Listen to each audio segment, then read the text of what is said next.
Bonjour mes amis, c'est un privilège d'être ici et, il faudrait réellement mener une vie exemplaire pour être à la hauteur d'une telle introduction de la part de notre pasteur, n'est-ce pas? Donc, nous donnons gloire au Seigneur pour toute sa grande puissance de guérison et pour sa miséricorde qu'il nous a accordée tout au long des années. Là, j'ai quelques annonces à faire. D'abord, nous, frère Wood et frère Robertson, nous voulons vous remercier tous d'avoir prié pour nous, pour un bon voyage. Nous avons passé des moments merveilleux. Nous sommes partis juste 4 jours et demi, je crois, et nous sommes bien rentrés. Le Seigneur nous a vraiment bénis. Maintenant, nous vous annonçons que le frère Graham Snelling, ses réunions de réveil continuent au bout de l'avenue Brigham, ici en ville. Et ce mercredi soir, je me propose de partir demain, après un service funèbre, que je vais annoncer dans quelques instants.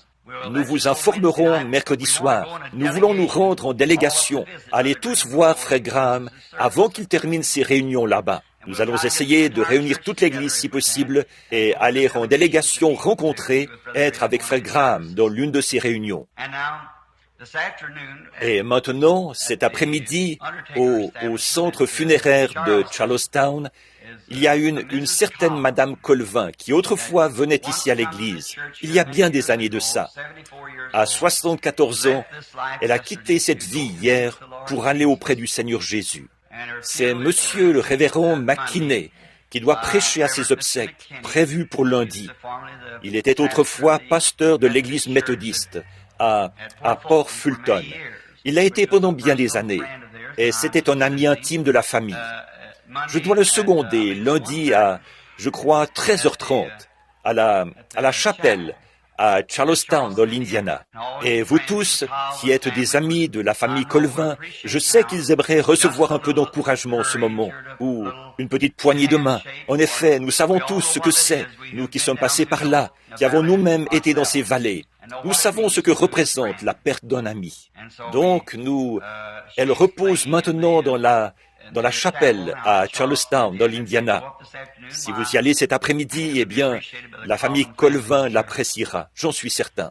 Beaucoup de membres de leur famille viennent toujours ici au tabernacle.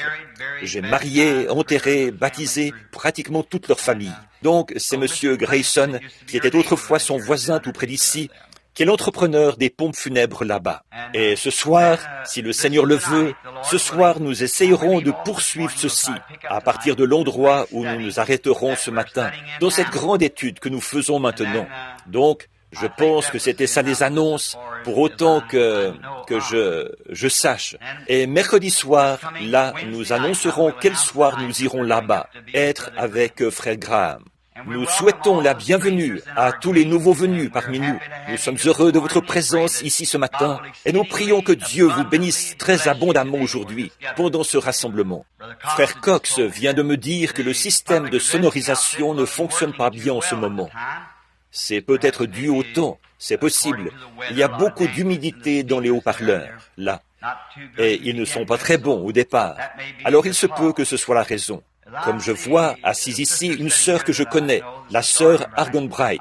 Ce n'est pas de mise, et c'est un manquement à l'étiquette de demander ceci, mais avez-vous eu des nouvelles de frère Argenbright depuis qu'il est là-bas? Cela m'intéresse vraiment d'avoir de ces nouvelles dès que possible.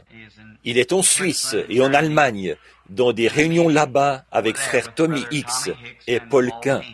Si vous avez des nouvelles sur Ruth, informez-moi tout de suite dès que possible.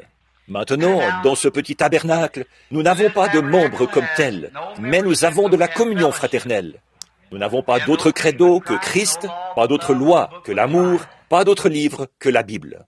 C'est le seul livre que nous connaissons, et c'est tout ce que nous connaissons, que nous avons. Alors que le sang de Jésus-Christ nous purifie de tous les péchés, nous sommes en communion les uns avec les autres, tous ensemble. J'ai remarqué ce matin que le frère qui a prié, comme certains d'entre vous l'ont peut-être entendu, c'était un catholique, donc, ou un ancien catholique. Nous avons toutes sortes de gens qui viennent ici. Il y a quelques instants, j'ai eu le privilège de serrer la main à un frère ménonite qui est assis ici. Qu'il soit ménonite, méthodiste, baptiste, catholique, tous ceux qui le veulent, qu'ils viennent. et nous avons communion ensemble autour des bénédictions de la parole de Dieu. Il y a ici présent des témoins de Jéhovah et différentes sortes de personnes, donc de différentes dénominations.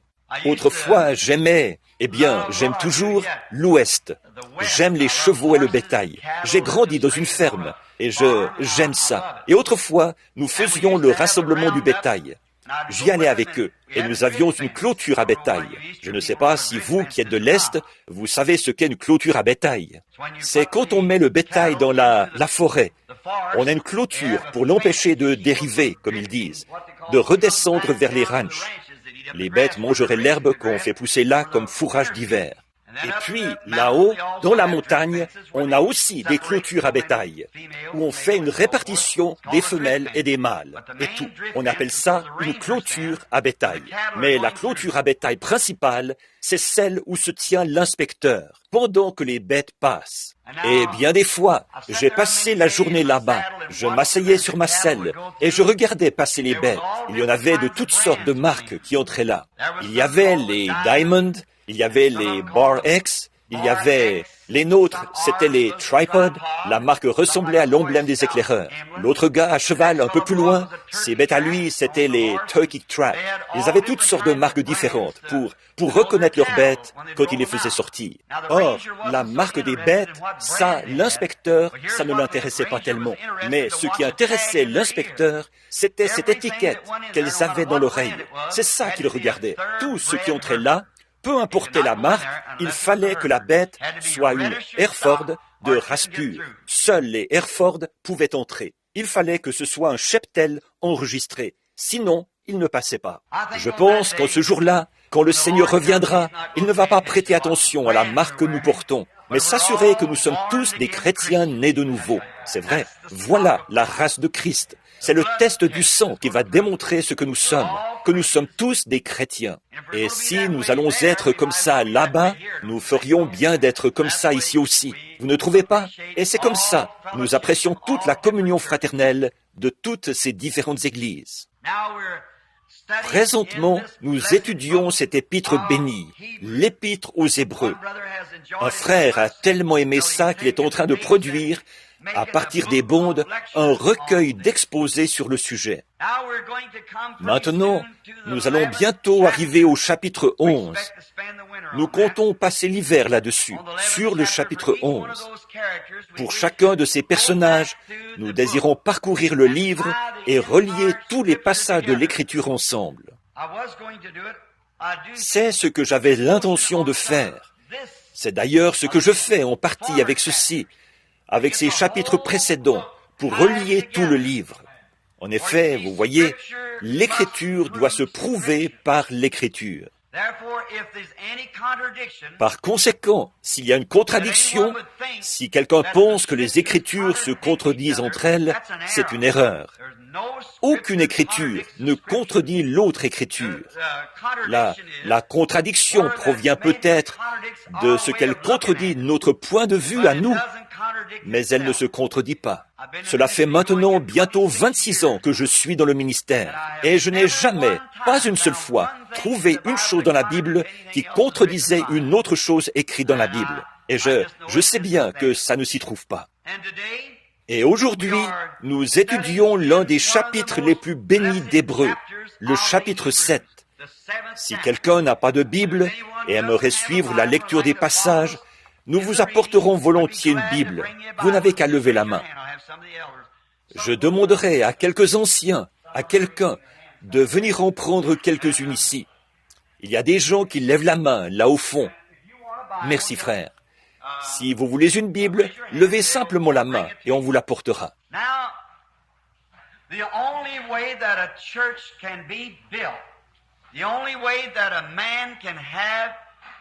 Maintenant, le seul moyen pour une Église d'être édifiée, le seul moyen pour un homme d'avoir la foi, ce n'est pas par sa dénomination, ni par son affiliation.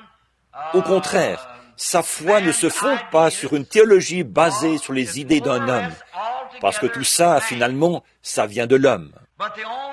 Mais pour que la foi puisse trouver son lieu de repos sacré, le seul moyen c'est qu'elle soit fondée sur l'inébranlable et immuable parole de Dieu. La foi vient de ce qu'on entend, de ce qu'on entend la parole. C'est comme ça qu'elle s'ancre. Et la foi, après qu'elle ait été entendue et acceptée, elle est affermie pour toujours. Plus rien ne pourra jamais l'ébranler, quoi qu'il arrive. Rien ne pourra jamais changer cette foi-là. Réfléchissez à ça. Vous êtes ancré. Vous ne changez plus. Pour tout le temps et pour toute l'éternité. Vous êtes ancré pour toujours. Car Dieu, par un seul sacrifice, a amené à la perfection pour toujours ceux qui sont sanctifiés ou appelés.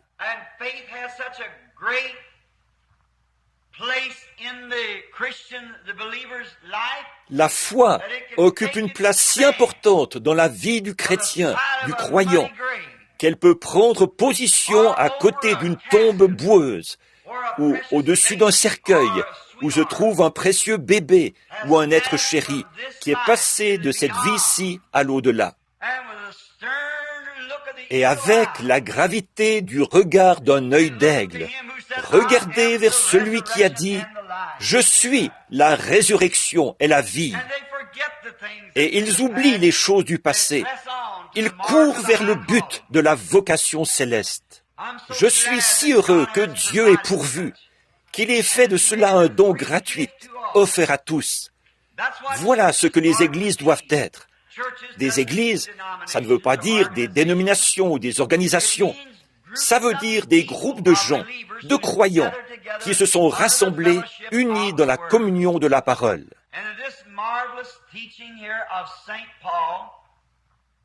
Et dans ce merveilleux enseignement, ici, de Saint Paul, dans les chapitres que nous avons vus précédemment, il a parlé expressément de la divinité suprême du Seigneur Jésus et de qui il était. Christ était Dieu qui a été fait de telle manière que les hommes puissent sentir son contact, le toucher et être en communion avec lui. Christ, le Seigneur Jésus, c'était le corps dans lequel Dieu a habité. Dieu a été fait chair et il a habité parmi nous. 1 Timothée 3,16, sans contredit, le mystère de la piété est grand, car Dieu a été manifesté en chair. Came down and was made tangible by living in the body of his own Son, declaring and reconciling the world to himself. Le grand Jéhovah est descendu et est devenu tangible en vivant dans le corps de son propre Fils, se faisant connaître et réconciliant le monde avec lui-même. Dieu n'était rien de... Christ n'était rien de moins que Dieu. Et Dieu n'était rien de moins que Christ. Les deux réunis formaient la divinité corporellement. Il a été fait de peu inférieur aux anges pour pouvoir souffrir. Les anges ne peuvent pas souffrir. Jésus était le tabernacle dans lequel Dieu habitait. La Bible dit au chapitre 7 des Actes des Apôtres que les tabernacles et que tu n'as voulu ni sacrifice, ni holocauste, mais tu m'as formé un corps. Mais le Très-Haut n'habite pas dans des tabernacles faits de main d'homme, mais tu m'as formé un corps pour qu'en habitant dans ce tabernacle ou dans cette demeure, il soit en communion avec l'homme. Si Dieu le permet, dès que nous aurons terminé ce chapitre ici, ou terminé cet épître, nous voulons reprendre le livre de Ruth et vous montrer là que Dieu est devenu notre parent pour réconcilier les perdus, les ramener à lui, ce en étant en communion avec nous et en devenant l'un de nous. Le Rédempteur doit être un parent, et la seule manière pour Dieu de devenir notre parent, c'était en devenant l'un de nous. Donc, il ne pouvait pas devenir un ange et être un parent de l'homme. Hier soir, pendant que je parlais à ce fils au cœur brisé, mon compagnon, de sa mère qui vient de décéder, il a dit, Oh, frère Bill, je suppose qu'elle est un ange ce soir. J'ai dit, non, Earl, elle ne sera jamais un ange. Elle est une femme ce soir, comme Dieu l'a faite, et elle le sera toujours. Elle ne sera jamais un ange. Dieu a fait les anges. Il n'a jamais fait des hommes qui allaient devenir des anges. Il a fait les anges et les hommes. Donc les hommes ne seront jamais des anges, et les anges ne seront jamais des hommes. Dieu les a fait différents. Donc, et grâce à Christ qui s'est fait chair pour racheter l'homme, le retirer de ce grand au-delà dans lequel il était tombé, l'immortalité qu'il avait perdue à cause du péché, alors Dieu est descendu et a pris la forme et l'aspect d'un homme, et il est devenu notre parent, afin de porter nos péchés et notre mort. Et, au cours des leçons précédentes, l'un des exemples que nous avons présentés pour illustrer, ceci pour reprendre un peu le contexte là, afin que les nouveaux venus comprennent. Dieu, sur le chemin du calvaire, l'aiguillon de la mort était sur lui, bourdonnait autour de lui, et finalement, il l'a piqué, si bien qu'il est mort. Il est mort au point que le soleil a cessé de briller. Il est mort au point que la lune et les étoiles n'ont pas voulu donner leur lumière. En effet, ça, il fallait qu'il le fasse, pour ancrer l'aiguillon de la mort. S'il avait été une personne immortelle, s'il avait été dans la théophanie, ou avait été en esprit, la mort n'a aucun contrôle là-dessus. Il fallait qu'il devienne chair, pour pouvoir recevoir l'aiguillon de la mort. Mais une abeille ou un insecte piqueur, quand il pique une fois profondément, il ne piquera plus jamais. Il laisse son aiguillon dans la chair. Et c'est ce que Christ est ou ce que Dieu est devenu. Christ a habité dans la chair pour pouvoir ancrer dans sa propre chair l'aiguillon de la mort. Et quand la mort s'est retirée de lui à la croix, elle a laissé son aiguillon. Elle ne peut plus piquer le croyant. Elle peut faire entendre un bourdonnement. Elle peut bourdonner et menacer, mais elle ne peut pas piquer. Elle n'a pas d'aiguillon. Le grand Saint Paul, lorsqu'il marchait vers la mort, il s'est écrié, il a dit, « Ô mort, où est ton aiguillon? Et tombe, où est ta victoire? Mais grâce soit rendue à Dieu, qui nous a donné la victoire par notre Seigneur Jésus-Christ, car la mort et la tombe ont toutes deux perdu leur puissance. » Bon, alors, dimanche dernier, nous avons pris « Laissant les rudiments de la doctrine de Christ ». C'est ce que nous lisons au chapitre 6. Avançons vers la perfection. Et nous voyons que les gens aujourd'hui, dans beaucoup d'églises, ainsi qu'au Branham Tabernacle et ailleurs, nous insistons trop sur l'étude des rudiments de Christ. Il était le fils d'Abraham, il était le fils d'un tel, et ainsi de suite, en remontant les généalogies. Mais la Bible dit, laissons de côté ces choses-là et avançons vers la perfection. Vous devez d'abord connaître la doctrine et vous devez connaître toutes ces choses. Ensuite, laissons-les de côté, a-t-il dit. La résurrection des morts, l'imposition des mains, les baptêmes et tous ces éléments de Dieu qui sont morts. Pourtant, ces choses n'ont aucune vie en elles, mais l'Église d'aujourd'hui s'appuie sur elles. Oh, nous croyons à la divinité de Christ. Oui, bien sûr. Nous croyons au baptême d'eau. Oui, bien sûr. À l'imposition des mains. Paul a dit, nous ferons toutes ces choses, si Dieu le permet. Mais malgré tout, laissons maintenant tout cela de côté et avançons vers la perfection. Or, l'Église ne peut pas être amenée à la perfection par des organisations. Elle s'éloigne toujours plus de Dieu, ou toujours plus les unes des autres. Nous dressons des barrières, nous mettons la division entre nous. On dirait que nous n'avons pas la foi. Mais par contre, quand nous laissons ces rudiments de la doctrine, si nous continuons vers la perfection, alors ces petites choses ne sont plus très utiles. Nous entrons dans une relation et nous découvrons que la seule manière pour nous d'être amenés à la perfection, c'est d'être en Christ. Et alors, nous découvrons par les enseignements de la Bible, là, comment nous entrons en Christ. Ce n'est pas par le baptême d'eau, pas par l'imposition des mains, pas par l'enseignement, mais par un seul esprit. Nous avons tous été baptisés pour former un seul corps, et nous avons été rendus parfaits grâce à ses souffrances. Alors, notre apparence change, notre pensée change, notre comportement change, notre vie change. Pas par devoir ou parce que nous sommes membres d'une église, mais à cause de l'amour que Dieu a répandu dans nos cœurs par le Saint-Esprit, qui fait de nous des concitoyens du royaume de Dieu. Alors, il n'y a là aucune dénomination ou barrière. Nous sommes tous un grand corps. Maintenant, nous sommes prêts à entamer la leçon de ce matin, dans quelques instants. Il y a encore un point que j'aimerais toucher ici, c'est ce dont Paul a parlé dans l'Épître, au chapitre 7, ou au chapitre 6. Nous avons vu là que nous sommes amenés à la perfection en Christ. Puis, au verset 13 du chapitre 6, pour avoir un peu le contexte. Lorsque Dieu fit la promesse à Abraham, ne pouvant jurer par un plus grand que lui, il jura par lui-même. Dieu a juré par lui-même, parce qu'il ne pouvait pas jurer par un plus grand que lui.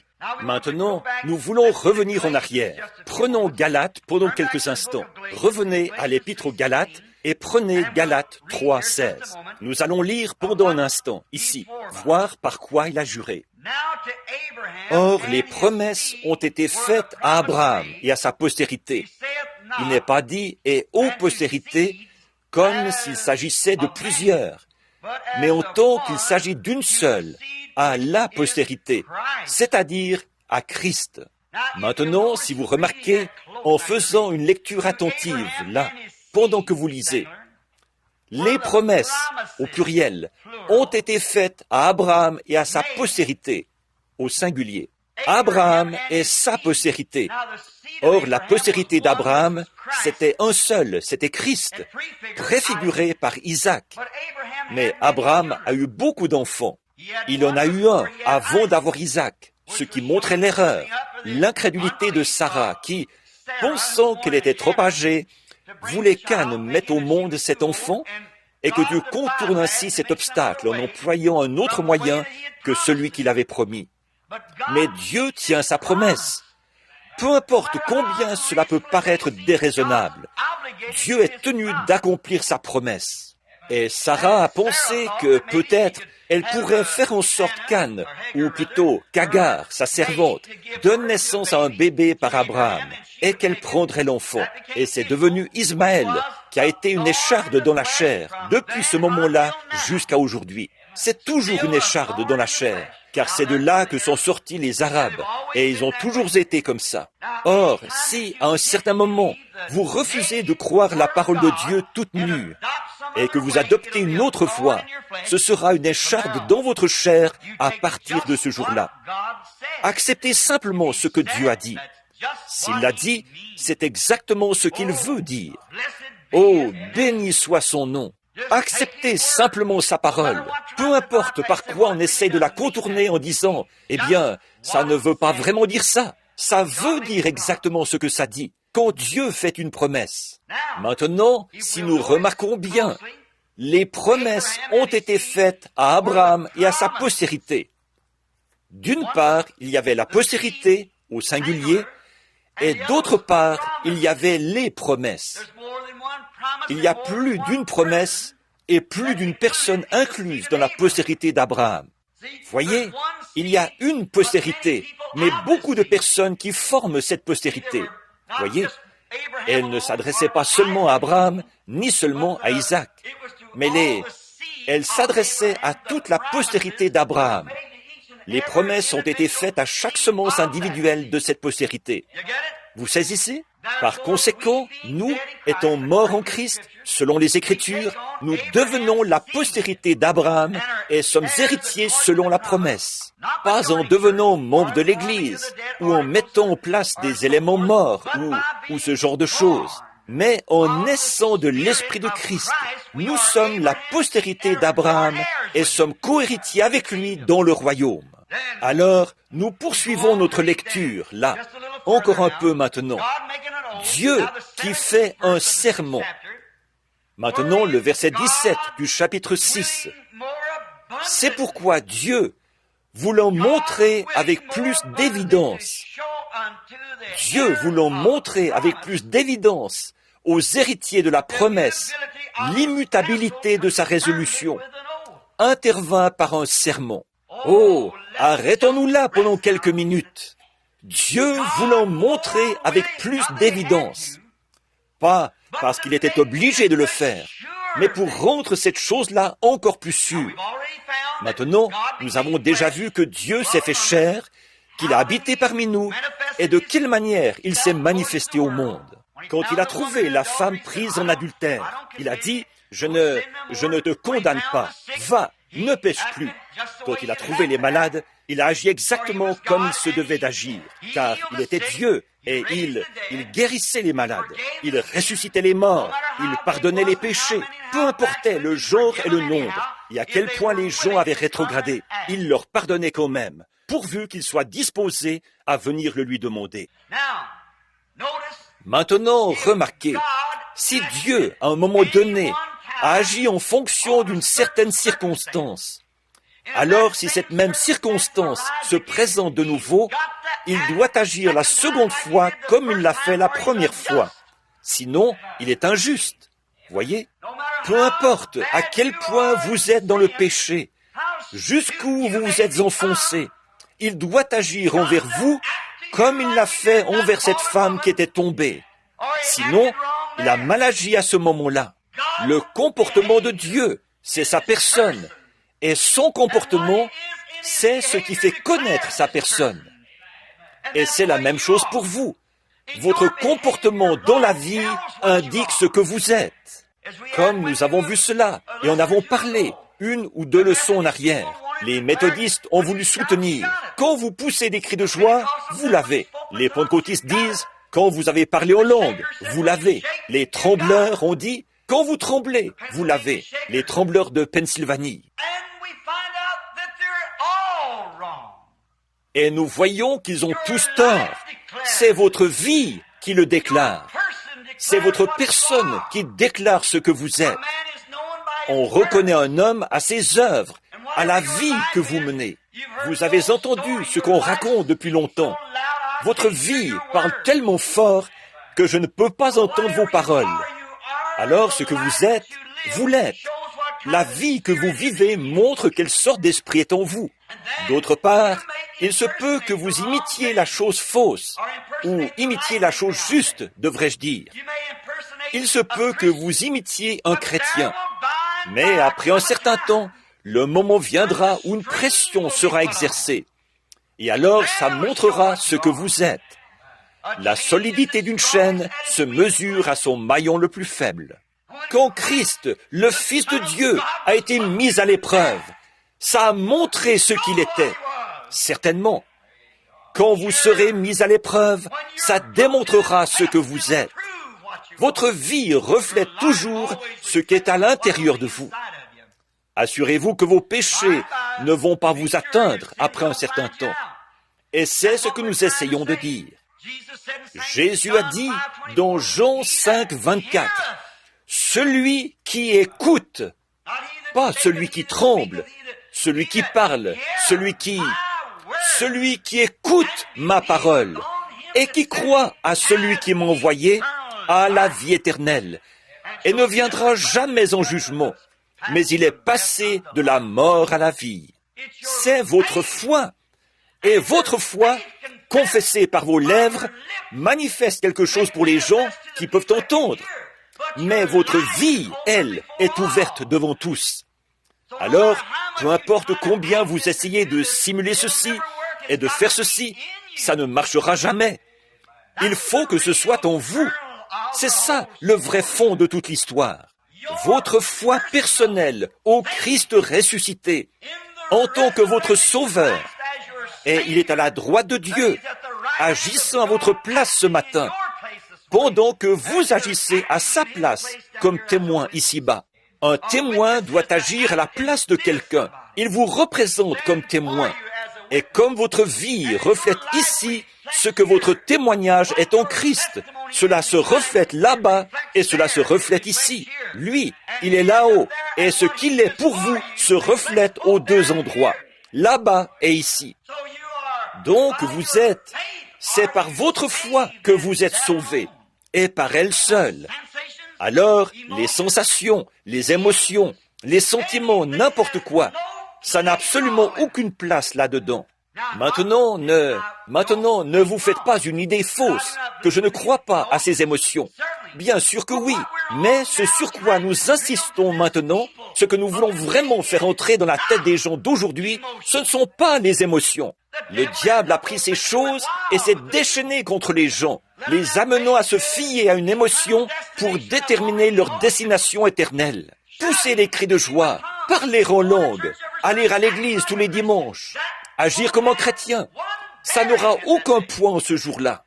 Si un homme ne naît de nouveau, et c'est votre vie qui reflète ce que vous êtes à l'intérieur, voyez, pas vos émotions. Vous pourriez avoir du sang dans les mains, vous pourriez parler en langue, vous pourriez guérir les malades, vous pourriez déplacer des montagnes par votre foi, et vous n'êtes encore rien. 1 Corinthiens 13, voyez.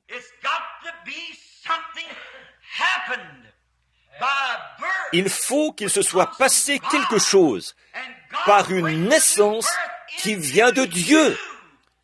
Dieu produit en vous la nouvelle naissance et vous donne une partie de lui-même. Alors ces choses sont présentes. Vous êtes une nouvelle création. Je leur donne la vie éternelle. Nous avons étudié le mot éternel. Pour toujours est un espace de temps. L'éternité, c'est pour toujours, pour tous les siècles des siècles. Mais il n'y a qu'une seule éternité. Et nous voyons que vous recevez la vie éternelle. Et le mot en grec est Zoé, ce qui veut dire la vie de Dieu.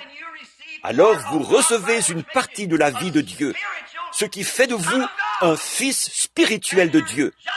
Et vous êtes aussi éternel que Dieu est éternel.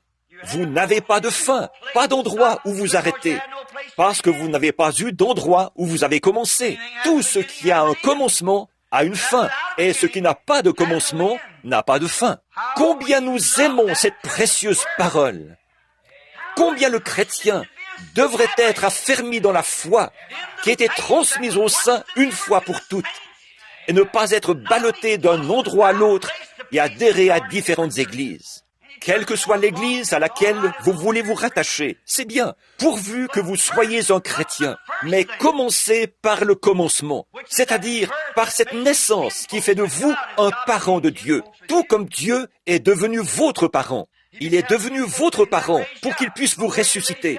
Avant de pouvoir vous ressusciter, il doit vous donner la vie éternelle. Donc, il a fallu que Dieu devienne votre parent pour pouvoir subir la mort, pour pouvoir vous ressusciter. Ensuite, il faut que vous deveniez son parent, afin d'avoir part à la résurrection. Vous voyez ce que c'est? C'est simplement un échange. Dieu est devenu vous pour que vous puissiez devenir Dieu. Voyez, Dieu est devenu une partie de vous, chair, pour que vous puissiez, par sa grâce, devenir une partie de lui. C'est tout, pour avoir la vie éternelle. Quel tableau magnifique! Et, oh, nous l'aimons. Donc, Dieu voulant montrer avec plus d'évidence, il n'était pas obligé de le faire, mais il voulait le faire. Je suis tellement réjoui, pas vous, que notre Dieu veuille le faire. Regardez, qu'en serait-il s'il n'était pas patient? Le fruit de l'esprit, qu'est-ce que c'est? L'amour, la joie, la foi, la paix, la patience. C'est une partie de Dieu qui est en vous, de pouvoir supporter, porter les fardeaux les uns des autres. Vous pardonnez réciproquement, comme Dieu vous a pardonné en Christ. L'Esprit de Dieu en vous vous rend ainsi. Alors, quand Dieu était ici sur terre, et qu'il est devenu vous, qu'il est devenu péché, il a pris votre péché, l'a porté pour vous et l'a expié à votre place. Dieu est patient. Il supporte nos fardeaux.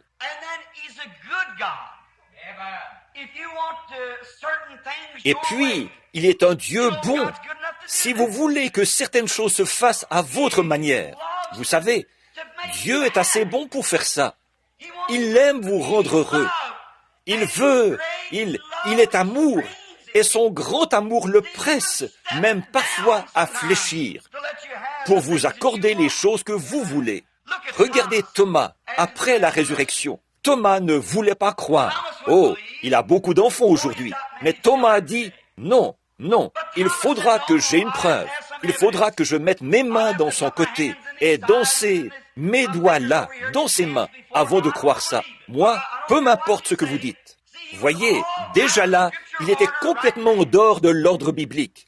Vous êtes censé y croire. Alors il a dit, il me faut une preuve qui atteste ça. Et Jésus est apparu. Il est bon. Allez, viens, Thomas. Si c'est ça que tu veux, eh bien, voici, c'est accordé. C'est comme ça que nous sommes. Nous disons, Seigneur, il faut que je parle en langue. Il faut que je pousse des cris de joie. Il faut que... Oh, vas-y, je te l'accorde. Il est bon. Alors, il a mis ses mains dans son côté. Puis il a dit, oh, c'est mon Seigneur et mon Dieu. Il a dit, maintenant, Thomas, tu crois depuis que tu as vu. Mais, combien plus grande sera la récompense de ceux qui n'ont pas de preuves et qui y croient quand même. Voilà, c'est ça. C'est à ça que nous devons arriver. Combien plus grande sera la récompense de ceux qui n'ont rien vu, mais qui croient quand même. C'est un acte de foi par lequel nous acceptons cela.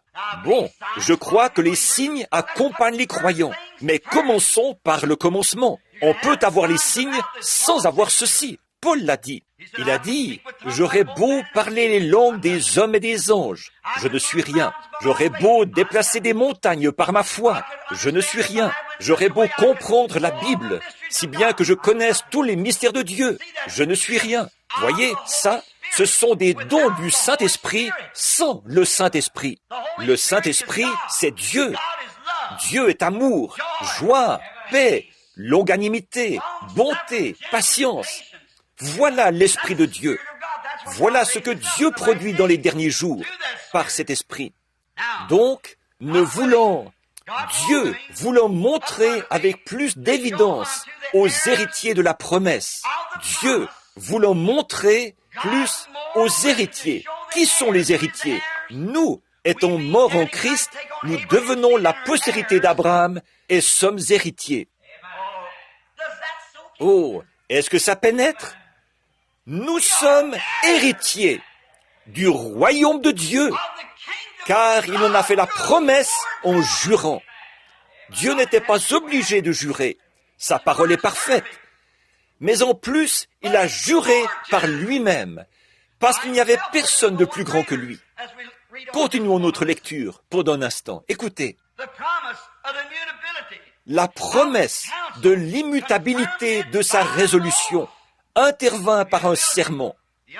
L'immutabilité, ce qui ne change pas. Dieu ne peut pas changer. Il doit rester le même. Si Dieu a guéri un malade, il ne peut jamais changer d'attitude. Si Dieu a pardonné un pécheur, à une prostituée, il ne peut jamais changer d'attitude. L'immutabilité, le caractère immuable de la parole de Dieu. Dieu a dit à un certain endroit, « Je suis l'Éternel qui guérit toutes tes maladies. » Il doit s'en tenir à ça, parce qu'il est infini. Il connaissait la fin dès le commencement. Bon, moi, je peux dire, je vais faire ceci. Et la Bible dit que nous devrions dire, si le Seigneur le veut. Parce que je suis un mortel, je ne sais pas. Parfois, je dois revenir sur ma parole. Mais Dieu ne peut pas revenir sur la sienne. Il est Dieu. Et il n'a demandé qu'une seule chose. Si tu peux croire. Oh là là. Si tu peux croire, tout est possible. Si tu peux croire, c'est tout. Toi, si tu le peux. Voilà la question. Mais la question ne porte pas sur la parole de Dieu.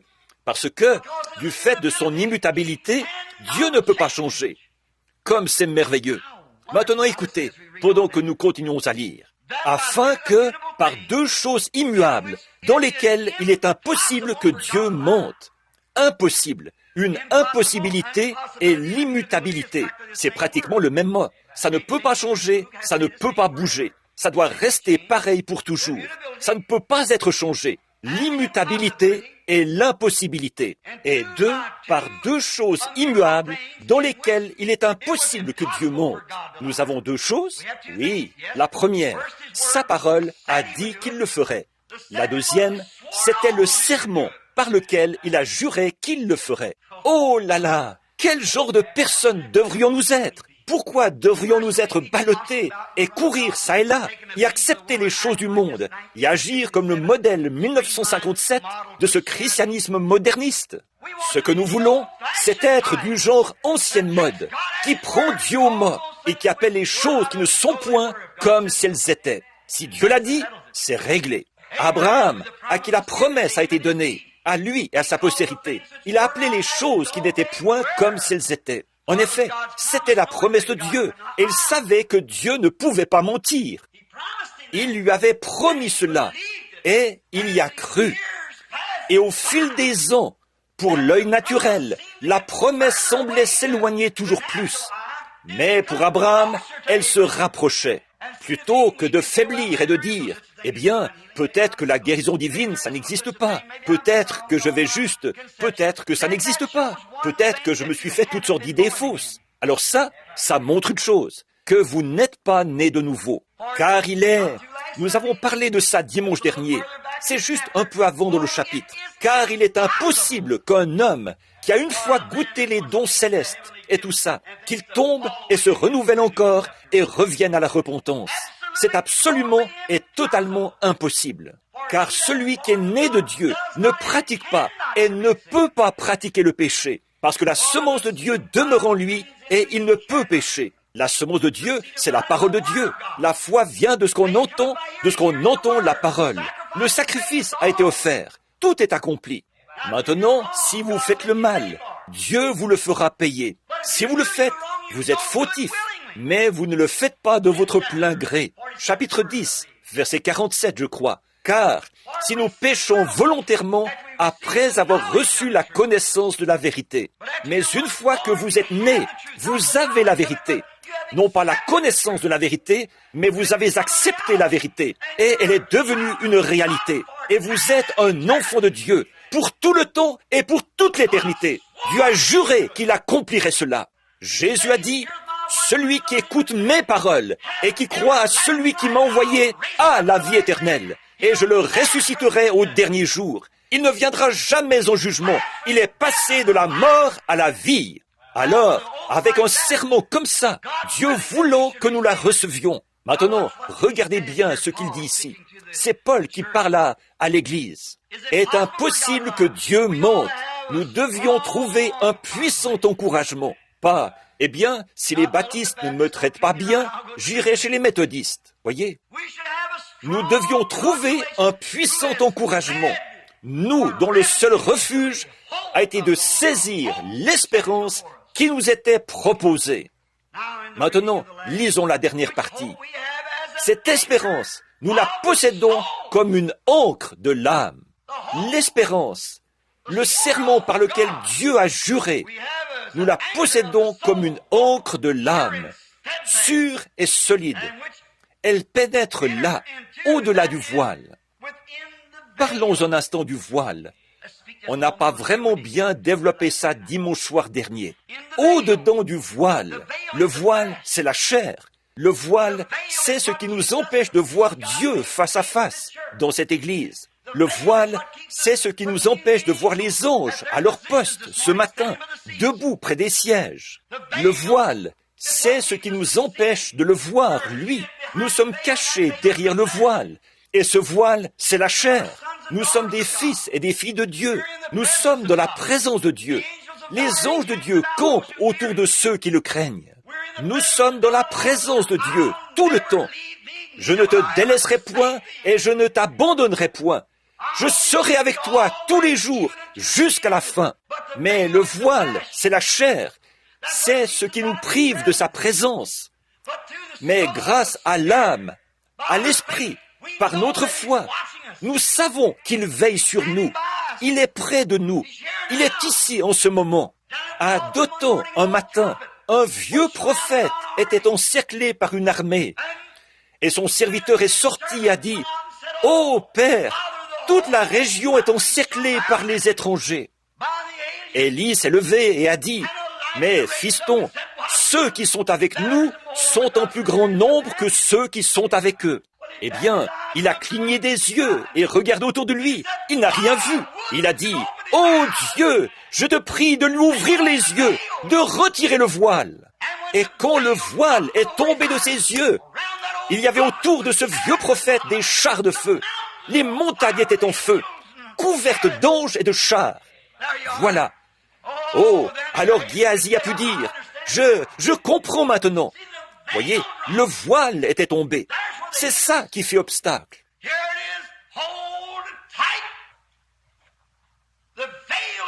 Voilà, c'est ça. Retenez bien ceci. Le voile, c'est ce qui nous empêche de vivre comme nous le devrions. Le voile, c'est ce qui nous empêche de faire les choses que nous voudrions vraiment faire. Et Dieu s'est voilé dans la chair. Et le voile a été déchiré en deux. Alors Dieu est redevenu Dieu. Et il a ressuscité le voile dans lequel il s'était caché. Voilà la résurrection du Seigneur Jésus. Ce qui nous prouve que ce voile dans lequel nous sommes maintenant cachés, par la foi, nous croyons cela et nous l'acceptons. Alors, quand ce voile sera déchiré en deux, je partirai dans sa présence avec cette assurance de savoir que je le connais dans la puissance de sa résurrection. À la venue du Seigneur Jésus, ce voile sera ressuscité de nouveau. Il sera alors parfait, si bien que je marcherai et parlerai avec lui, mon Sauveur et mon Dieu, quand il montera sur le trône de David. Et nous vivrons pour toujours. Dans ce voile, après qu'il aura été rendu parfait, mais ce voile a le péché en lui. Peu importe combien, n'allez jamais penser à voir ce corps glorifié sur cette terre. Il faut qu'il meure, comme votre âme doit mourir, pour pouvoir naître de nouveau. Pour ce qui est de la perfection, jamais vous ne l'aurez en vous abstenant de manger de la viande, et en faisant ceci, et en perfectionnant le corps, et devoir arrêter ceci, et faire ceci, et faire ceci, et faire ceci. Ça, c'est la loi. C'est l'affaire des légalistes. Nous ne croyons pas aux formes légalistes de salut. Nous croyons que c'est par la grâce que nous sommes sauvés. Et ce n'est pas vous. Vous n'avez rien à voir là-dedans. C'est par l'élection de Dieu que tout s'accomplit. Nul ne peut venir à moi si mon Père ne l'attire. C'est vrai. Et tout ce que Jésus est venu faire, il est venu chercher ceux que le Père avait connus d'avance et qu'il avait prédestinés avant la fondation du monde à devenir fils et filles de Dieu. Amen. Cela ne dépend ni de celui qui court, ni de celui qui veut, mais de Dieu qui fait miséricorde. C'est Dieu qui accomplit tout. Vous ne pouvez pas vous vanter. Pas du tout. Vous n'avez pas fait une seule chose. C'est Dieu, par sa grâce, qui vous a sauvé. Vous ne l'avez pas fait vous-même. Si vous faites quelque chose, vous avez lieu de vous vanter. Mais vous n'avez pas lieu de vous vanter. Pas du tout. Toutes les louanges lui reviennent. C'est lui. Et il vous a donné cette espérance sûre. Il a juré par serment qu'il est impossible que ses enfants soient un jour perdus. Par contre, ils reçoivent des corrections pour avoir fait le mal. Vous moissonnez ce que vous avez semé. Ça, vous en recevrez. Maintenant, n'allez pas croire que vous pouvez pécher et vous en tirer comme ça. Si c'est le cas, et que vous avez cette attitude-là, ça montre que vous n'avez jamais reçu la nouvelle naissance. Vous saisissez? Si vous avez encore le désir en vous de faire le mal, alors vous êtes encore dans la mauvaise voie.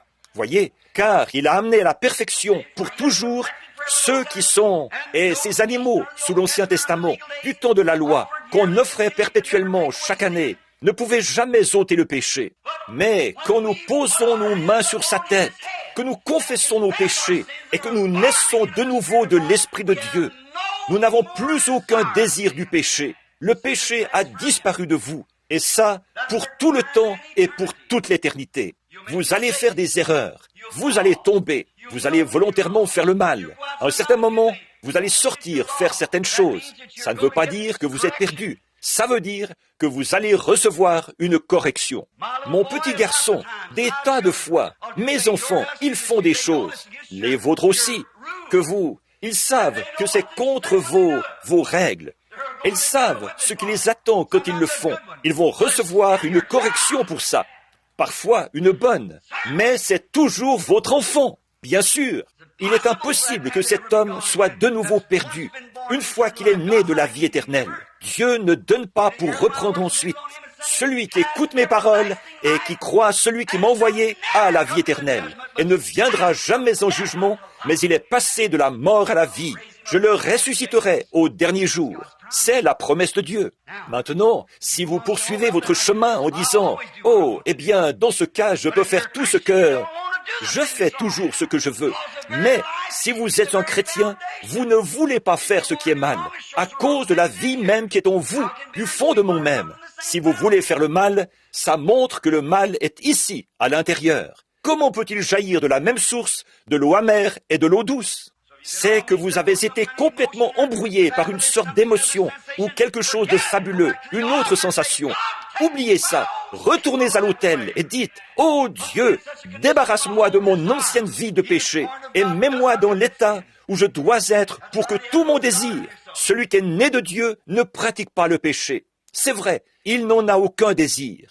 Le diable va le piéger ici et là, ça c'est certain. Mais ce ne sera pas fait volontairement. La Bible dit, le diable va le piéger de temps en temps. Bien sûr qu'il le fera. Il a essayé de tendre des pièges à notre Seigneur Jésus. Il en a tendu à Moïse, et il l'a eu. Il en a tendu à Pierre, et il l'a eu. Il en a tendu à beaucoup de gens, mais Pierre l'a même renié. Mais ensuite, il est sorti et a pleuré amèrement. Il y avait quelque chose en lui. Quand la colombe a été lâchée hors de l'arche, le corbeau est sorti. Il est allé croasser un peu partout. Oui, il avait été dans l'arche, mais quand il est sorti, lui, sa nature était différente. Il a pu manger toutes les vieilles charognes qu'il voulait, et il était satisfait. Pourquoi ? C'était un corbeau dès le départ. C'était un charognard. Il ne valait rien. C'était un hypocrite qui s'était juché sur le perchoir avec la colombe. Il prenait autant de place que la colombe. Il pouvait voler partout où la colombe pouvait voler. Mais il pouvait manger de la bonne nourriture, comme celle que mangeait la colombe. Et ensuite, il pouvait manger de la nourriture pourrie. Ce que la colombe ne pouvait pas manger, c'est que la colombe est constituée différemment. Elle est faite différemment. Elle est une colombe. Et la colombe ne peut pas digérer de nourriture pourrie, parce qu'elle n'a pas de bile. Et un homme qui est né de l'Esprit de Dieu devient une colombe de Dieu, de par sa nature, son changement, son tempérament. Oui, monsieur, mettez l'esprit de la colombe dans le corbeau. Il ne se posera jamais sur une charogne. S'il atterrissait là-dessus par erreur, certainement qu'il repartirait en vitesse. Il ne pourrait pas le supporter. Et un homme qui est né de l'Esprit de Dieu ne tolère pas ces choses. Il se peut qu'il atterrisse un jour ou l'autre dans un bar, mais il en ressortira en vitesse.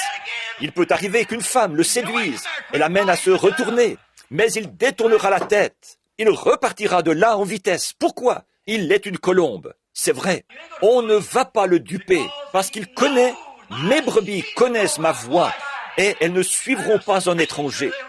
Il est une colombe dès le départ. C'est de ça que je parle, de cette chose réelle qui vient s'ancrer à l'intérieur. Soyez bien attentifs, là. Dieu a juré. Oh, cette espérance, nous la possédons comme une encre de l'âme.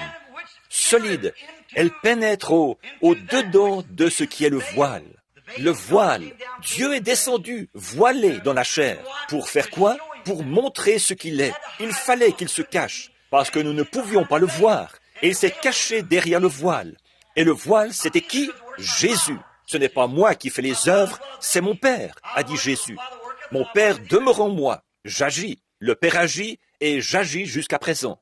Le voilà, celui qui est voilé, marchant dans la chair. Dieu, Emmanuel, Dieu avec nous. Dieu était en Christ, réconciliant le monde avec lui-même. Le voilà, il marchait là-bas. Donc, il est descendu et a fourni une sanctification, ou un moyen, ou une expiation, afin que, par l'offrande de sa mort, le prix du péché ayant été payé, il puisse alors revenir habiter en nous. Alors, la foi que nous avons est une foi voilée ou une personne voilée. C'est pourquoi nous ne regardons pas aux choses que nous voyons dans ce voile. Le voile, il a de l'instruction, il fait des choses et il dit des choses. C'est quelque chose de scientifique. Mais l'Esprit du Dieu vivant qui habite ici, au-dedans, appelle les choses qui ne sont point comme celles étaient. Si Dieu les a dites, voilà ce qui vous voile. Nous sommes au-dedans du voile. Maintenant, un jour, il ressuscitera ce voile, qui ne sera pas né d'une femme, par suite du désir sexuel d'un homme et d'une femme, mais par la volonté de Dieu. Il parlera, et la chose s'accomplira. Alors, nous aurons un corps semblable à son corps glorieux. Nous serons voilés pour pouvoir parler ensemble, nous serrer la main. Or, quand nous partons d'ici, il y a un tabernacle, une théophanie, qui est à l'image de l'homme, qui ne mange pas, qui ne boit pas, qui ne dort pas, qui est éveillé pour toujours. C'est vers cela que nous allons. Mais là, ils attendent, sous l'autel, ils crient, « Seigneur, jusque à quand? Jusque à quand ?» Ils attendent de revenir ici-bas, parce qu'ils veulent se serrer la main. Ils veulent s'asseoir et manger et parler ensemble. Ils sont humains. Béni soit le nom du Seigneur. Quand, au commencement, Dieu a fait l'homme à son image, il l'a fait ainsi. Il y a une communion l'un avec l'autre, parce que nous nous connaissons. Nous aimons les choses que Dieu a faites pour nous, parce que nous avons été faits ainsi. À sa glorieuse venue, ceux qui sont prêts seront ainsi pour toujours. Immortels, nous serons à sa ressemblance. Oh, béni soit ce nom de Christ. Et maintenant, nous avons le gage de notre salut, en l'acceptant comme notre sauveur personnel, comme notre guérisseur. Toutes ces choses sont les rémunérations ou les dividendes payés par la police d'assurance. Amen. Vous savez ce qu'est une police d'assurance. On peut toucher des dividendes jusqu'à ce que la valeur nominale soit atteinte. Certainement, on peut toucher des dividendes. Et nous touchons des dividendes maintenant. Seulement, ce qu'il y a, c'est que dès que nous touchons des dividendes, la rémunération est reconstituée. Une fois, un agent d'assurance m'a dit, « Billy, je voudrais te vendre une assurance. » J'ai dit, « J'en ai déjà une. » Ma femme m'a regardé. Bon, rien contre les assurances. Mais certains sont devenus pauvres à cause des assurances. Donc, ils se sont retournés. Il a dit, ma femme m'a lancé un drôle de regard. Tu as une assurance? J'ai dit, bien sûr. Elle n'en savait rien. Il a dit, eh bien, Billy, qu'est-ce que tu as comme assurance? J'ai dit, assurance bénie, Jésus est à moi. Oh, quel avant-goût de la gloire divine, héritier du salut, acquis par Dieu, né de son esprit, lavé dans son sang. Il a dit, c'est très bien ça, Billy. Il a dit, mais ce n'est pas ça qui va t'installer au cimetière ici. J'ai dit, mais ça va m'en faire sortir. C'est ça l'essentiel. Je ne me fais pas de soucis pour y entrer. Je me fais du souci pour en sortir. Et puisque j'ai l'assurance par le Dieu d'éternité qui a juré qu'il me ressuscitera à la ressemblance de son Fils au dernier jour, je marche avec assurance et je possède une consolation et une ancre de l'âme, sachant que, pendant que je suis dans ce voile, il y a quelque chose d'invisible qui me tient ancré au rocher des âges là-bas. Quand les eaux se précipitent et s'abattent avec fracas, cela n'y change rien. S'il y a la mort, des périls ou n'importe quoi, cela ne nous sépare pas de l'amour de Dieu. Mon ancre tient bon au-dedans du voile. Que les grandes eaux débordent, qu'elles déferlent, que les incrédules viennent. Le croyant né de nouveau possède une ancre. Vous ne pouvez pas encore voir à travers ce voile, mais je sais que mon ancre tient bon, là-bas, fixé au rocher des âges, lui qui est la promesse, qui a juré qu'il me ressuscitera au dernier jour. Ce n'est pas étonnant que vous puissiez regarder la mort en face et dire « Où est ton aiguillon? Tombe, où est ta victoire ?» Mais grâce soit rendue à Dieu qui nous donne la victoire par notre Seigneur Jésus-Christ. Ou le précurseur.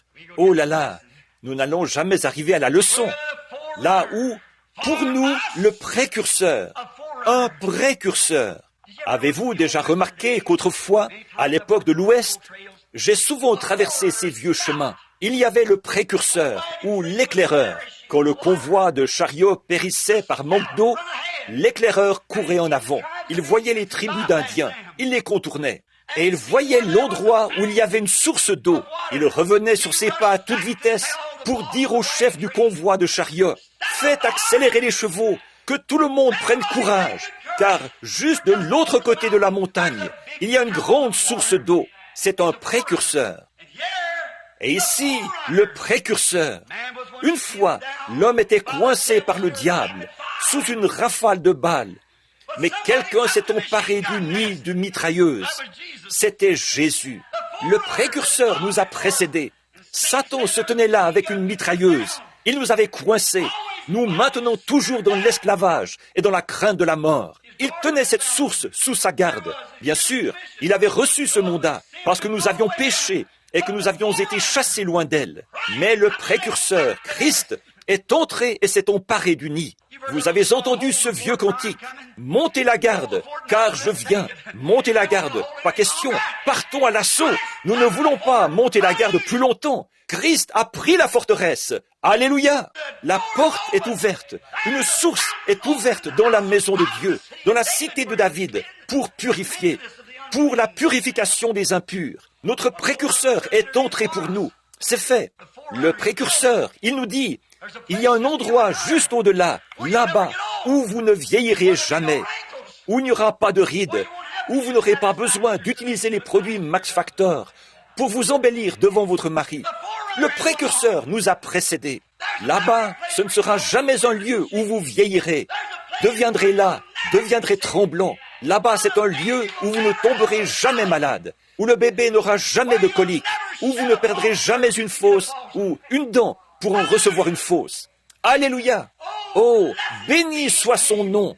Il est entré, et un jour là-bas, nous serons à sa ressemblance, immortelle, brillant avec plus d'éclat que les étoiles et le soleil. Certainement, le précurseur nous a précédés.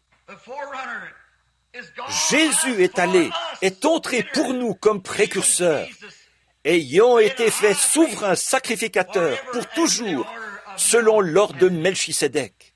Ce grand précurseur nous a précédés. Il a ouvert la voie. Il est devenu, d'esprit qu'il était, des grandes sources de l'arc-en-ciel de Dieu, qui n'avaient ni commencement ni fin. Il était, depuis toujours, Dieu. Ce rayon de lumière est sorti. C'était un rayon d'amour. C'est le rayon principal, le rouge. La couleur qui vient ensuite, c'est le bleu. Le bleu, la loyauté. Ensuite sont venues les autres couleurs, jusqu'aux 7 couleurs parfaites, qui sont les 7 esprits de Dieu, qui sont sortis de cette grande source ou de ce grand diamant, ce que Jésus a exprimé. Ce grand diamant a été taillé pour refléter ces couleurs. Dieu a été fait chair et a habité parmi nous pour pouvoir refléter sa bonté et sa miséricorde parmi nous, par des dons, des signes et des prodiges. Tout ce grand arc-en-ciel avait pris la forme d'une théophanie, faite à l'image de l'homme. Mais là, il n'était pas un homme. Il n'avait pas encore de chair. Il était une théophanie. Moïse a dit, « J'aimerais te voir. » Dieu l'a caché dans le rocher. Et quand il est passé, il lui a tourné le dos. Moïse a dit, « Ça ressemblait au dos d'un homme. » Ensuite, qu'est-il arrivé? Un jour, là-bas, pendant qu'Abraham était assis dans sa tente, nous allons voir ça ce soir. Pendant qu'Abraham était assis dans sa tente, Dieu est venu vers lui dans un corps de chair. Oh, vous dites, frère Branham, c'était... Nous allons voir ici qu'il est allé au-devant d'Abraham avant ça, qu'il était alors de l'ordre de Melchisédek, dans un corps de chair, et c'était Dieu. Bien sûr que oui, c'était Dieu en chair. Vous dites, dans ce cas, frère Branham, pourquoi lui a-t-il fallu revenir et naître? Là, il n'était pas né, il avait simplement été créé. Un corps dans lequel il a habité. Melchisédek était le roi de Salem, c'est-à-dire le roi de Jérusalem, c'est-à-dire le roi de paix, lequel n'a eu ni père, ni mère, ni commencement de jour, ni fin de vie. Jésus a eu un père et une mère, un commencement de jour et une fin de vie. Mais il a été établi selon l'ordre de Melchisédek, qui n'a eu ni commencement de jour, ni fin de vie. Melchisédek était Dieu lui-même. Melchisédek était Jéhovah Dieu. Celui-là même qui est venu vers Abraham des années plus tard, devant sa tente. Il lui tournait le dos. Il a dit, « Pourquoi Sarah a-t-elle ri ?» C'est exact. C'était lui, celui qui s'est tenu là, regardant du côté de Sodome. Abraham l'a reconnu, parce qu'au-dedans de son voile, il avait une ancre qui retenait fermement cette promesse. Non pas parce qu'il avait eu une sensation, mais parce que Dieu lui avait fait cette promesse. Et quand il est entré en contact avec ce grand démon, il a reconnu que c'était lui qui était dans cette chair. En repartant, là, il a fait quelques pas avec Abraham. Il a dit à Abraham, il a dit, « Voyons, je cacherai ces choses à Abraham, à lui qui est l'héritier du monde ?» Certes non. Alors, Abraham, je vais te dire ce que je m'en vais faire. Nous allons revenir là-dessus ce soir, là-bas à Sodome, et ce qu'il se proposait de faire. Et aussitôt, après avoir béni Abraham, il est retourné dans l'espace. Un homme qui se tenait là et qui avait de la poussière sur ses vêtements. Un homme. Et pas seulement ça, mais il avait mangé de la viande d'un veau qu'Abraham avait tué, bu le lait de la vache, mangé des galettes de maïs, du pain de maïs, et avec du beurre dessus. C'est tout à fait exact. Ensuite, il est redevenu une théophanie. Qu'y avait-il donc? Pourquoi n'a-t-il pas subi tout ça à ce moment-là? Il n'était pas encore né comme vous et moi. Or, il fallait qu'il naisse dans la chair pour pouvoir retenir en lui cet aiguillon. Ce corps-là était un corps créé. C'était un corps qu'il a simplement fait à partir de calcium et de potasse tirés de la terre. Il a fait et il est entré dedans. Et Melchisédek, c'était la même chose. Il est entré dedans, dans ce corps, pour pouvoir se présenter devant Abraham, en étant voilé, dans un voile de sa propre création, pas un voile de la création d'une femme, en passant par le sein d'une femme, par une cellule. Non, pas du tout. Mais il a créé celui-ci, est entré dedans, et a parlé selon l'ordre de Melchisédek. Qui est ce Melchisédek? En effet, ce Melchisédek, roi de Salem, qui est Jérusalem, prince du Dieu très haut, bien sûr, qui alla au devant d'Abraham lorsqu'il revenait de la défaite des rois, qui le bénit, et à qui Abraham donna la dîme de tout, qui est d'abord roi de justice, d'après la signification de son nom, ce grand amour, ce grand esprit qui était au commencement, roi de justice, ensuite roi de Salem, c'est-à-dire le roi de paix, qui est sans père, sans mère, sans généalogie, qui n'a ni commencement de jour, ni fin de vie. Qui était-ce? Il n'est jamais né, il ne mourra jamais. Qui est-ce? C'était Dieu. Bien sûr que c'était lui, préfigurant le Seigneur Jésus, certainement. Mais il lui a fallu venir par une femme, tout comme vous êtes venu par une femme. Il lui a fallu venir de la même manière que vous pour pouvoir vous ramener auprès de lui. Alléluia! Grâce infinie de notre Dieu, qui un jour m'a sauvé, moi un pauvre misérable aveugle. J'étais perdu, mais maintenant il m'a retrouvé par sa grâce. J'étais aveugle, mais maintenant je vois. Je comprends ce qu'il lui a fallu faire.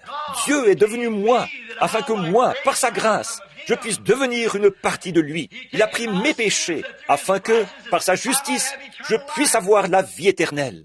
Je ne pouvais pas choisir moi-même. J'avais une nature de pécheur. Je n'ai rien eu à voir là-dedans. Je suis né du monde. J'ai été enfanté dans l'iniquité. Je suis venu au monde en disant des mensonges. Je n'avais pas même une chance, pas la moindre. Rien, pas même un désir. Dites au cochon qu'il a tort de manger de la pâtée. Voulez-vous? Regardez s'il va vous écouter. Dites au corbeau qu'il a tort de manger de la charogne. Et regardez ce qu'il va vous dire. S'il pouvait parler, occupe-toi de tes affaires. Certainement. Oh, mais la grâce de Dieu qui a changé cette nature et qui m'a donné la possibilité de désirer, de ressentir ce besoin et d'avoir cette soif. Ta bonté pour moi vaut mieux que la vie, ô Dieu. Mon cœur soupire après toi. David a dit, comme une biche soupire après des courants d'eau, ainsi mon âme a soif de toi, ô Dieu.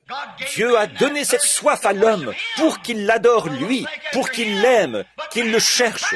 Mais l'homme l'a perverti en écoutant l'appel du diable. Et se met à convoiter les femmes, les plaisirs et les choses du monde, essayant de satisfaire cette sainte création que Dieu a mise à l'intérieur pour qu'il l'aime, lui. Il place cela sur les choses du monde. Mais frère, une fois qu'il est changé, et que cette source qui contient de la vermine, cette citerne qui a toutes sortes de problèmes, a été complètement purifiée et stérilisée, et que l'eau pure de Dieu est versée dedans, le péché ne peut plus jamais l'atteindre. Amen. Oh, comme je l'aime, comme je l'adore. Il est ma lumière, il est ma vie. Ce grand Créateur est devenu mon Sauveur. Et Dieu tout entier habite en lui. Descendu de la gloire, c'est une merveilleuse histoire. Mon Sauveur est venu et son nom est Jésus. Frappé et humilié, pour moi il fut maltraité. Homme de douleur, d'agonie et de larmes. Oh, comme je l'aime, comme je l'adore. Il est ma lumière, il est ma vie. Oh Dieu, comment a-t-il pu faire ça? L'homme a essayé de l'écrire. quelqu'un a dit, versez de l'encre dans les ondes, tendez la plume à tout le monde, changez le ciel en parchemin, et que chacun soit écrivain, d'écrire tout l'amour du Père, ce grand Dieu du ciel, qui s'est fait chair et a pris mes péchés. D'écrire tout l'amour du Père ferait tarir les eaux, et le rouleau d'un ciel à l'autre ne serait pas suffisant.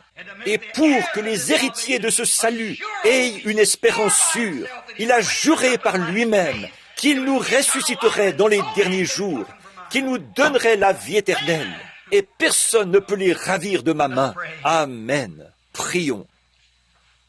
Êtes-vous coupable d'avoir repoussé son amour?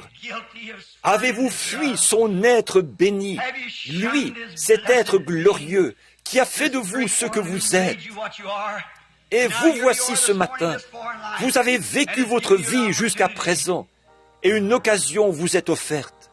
Voulez-vous continuer à vivre?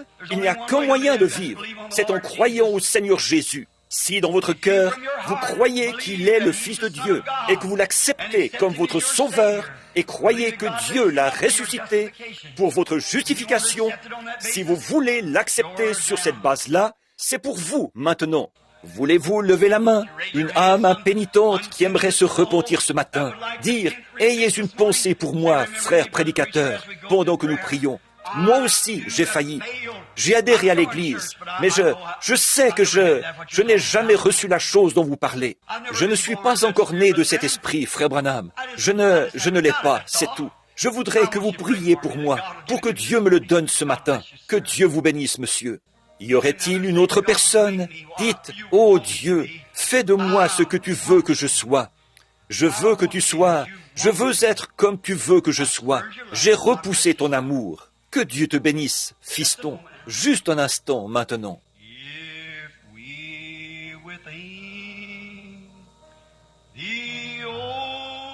Versez de l'encre dans les ondes.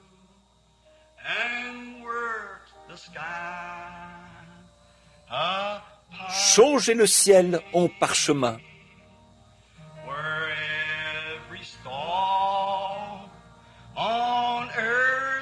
Tendez la plume à tout le monde.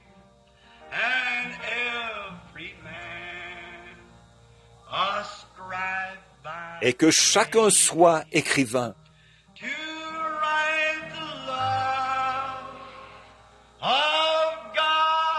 D'écrire tout l'amour du Père.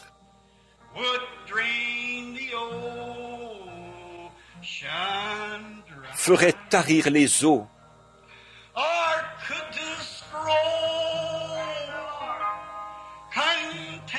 Et le rouleau d'un ciel à l'autre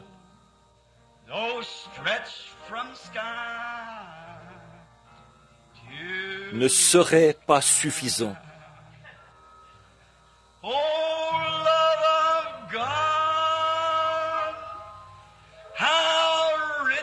L'amour de Dieu, si fort, si tendre,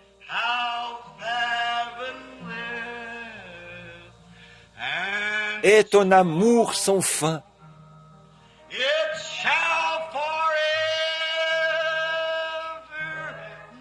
Tel est le chant que font entendre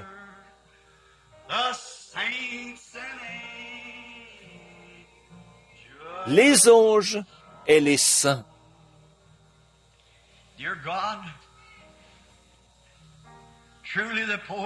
Dieu bien-aimé, en vérité, le poète qui a écrit ces mots était comme beaucoup d'autres de tes croyants. Il cherchait, il essayait de trouver les mots pour exprimer cela. Et il est écrit dans la Bible, de plus, parce que le prédicateur était sage, il a sondé et mis en ordre beaucoup de paroles. Oh, combien nous aimerions avoir la langue et le vocabulaire qui nous permettrait d'expliquer aux gens ce que c'est vraiment. Mais on ne pourrait pas trouver cela sur les lèvres d'un mortel. Je doute que toute l'éternité suffise pour révéler comment le Dieu du ciel a pu venir un jour sur la terre pour sauver de pauvres pécheurs perdus et malheureux.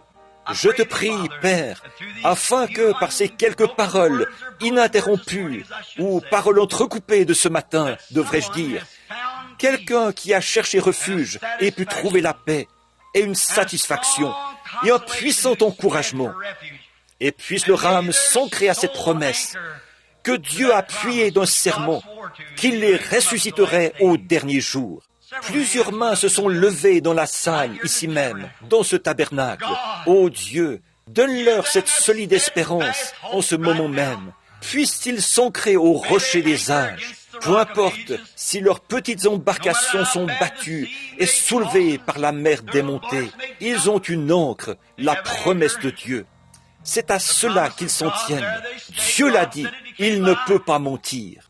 Celui qui entend mes paroles, que j'ai essayé de prêcher ce matin, et qui croit à celui qui m'a envoyé, Jéhovah, a la vie éternelle, et ne vient point en jugement, mais il est passé de la mort à la vie. Ô Éternel, bénis ces gens aujourd'hui et fais que toute personne ici qui n'est pas sous le sang, dont l'âme n'a jamais été convertie, fais que cela se produise à l'instant, Seigneur. À toi d'accomplir le mystère. Tout cela t'appartient. C'est entre tes mains. Je te prie de leur donner cela, la vie éternelle. Fais qu'un jour, là-bas sur l'autre rive, car un à un nous traversons la vallée, fais que nous nous retrouvions là-bas où on ne se dira plus jamais adieu. Someday we'll come to the river at the closing of time, when the last thoughts of sorrow is gone. There'll be somebody waiting that'll show us the way. Well, I won't have to cross Jordan alone.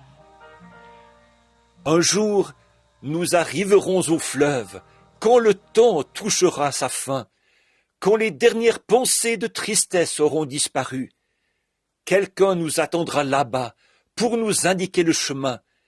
Je n'aurai pas à traverser le Jourdain tout seul.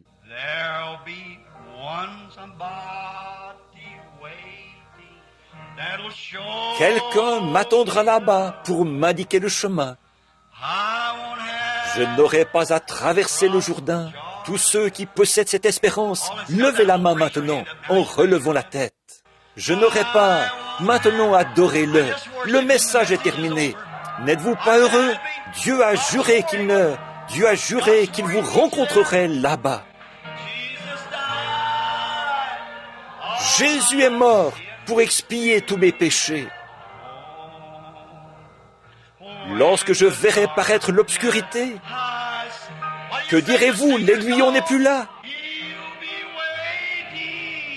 Il m'attendra.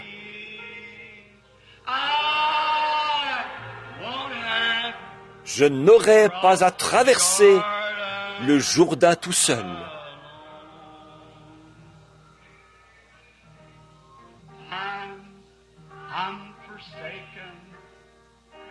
Parfois, je suis abandonné et là, adorez-le simplement maintenant.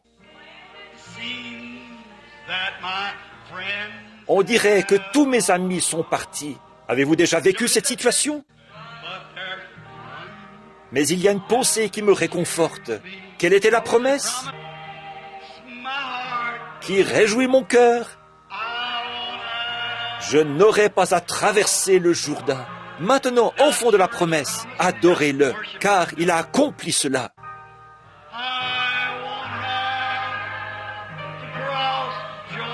Je n'aurai pas à traverser le Jourdain tout seul.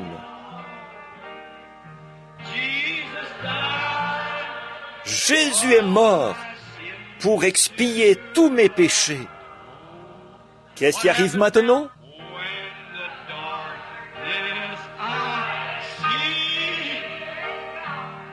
Lorsque je verrai paraître l'obscurité, il m'attendra. Je n'aurai pas à traverser le Jourdain tout seul. Quand j'arriverai au fleuve, chacun de vous y arrivera. Il y a une grande ombre noire là devant vous. C'est une grande porte. Un de ces jours, vous allez la franchir. Peut-être avant la fin de la journée. peut-être avant la fin du culte ce matin.